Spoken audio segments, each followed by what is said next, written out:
Blessed life and blessed day everyone. Ito na po ako nag-crave ng buro.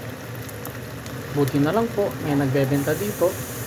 Kaya umisor po ako ng sapat para po aming malasahan. Kapangpangan buro po ito. Yan po yung nagsesell online. So ginigisan ko lang po sa napakaraming bawang, sibuyas, luya, sprinkle of paminta, at siyempre kamatis. Maraming kamatis. Yan, mga pula-pulang nakikita ninyo. Ang sarap po nito kasi ganito pwede nang ulamin. Pero comment na lang po kayo kung saan pwedeng pasarapan po ng pwedeng ng ulam na pwedeng iterno dito. Salamat po.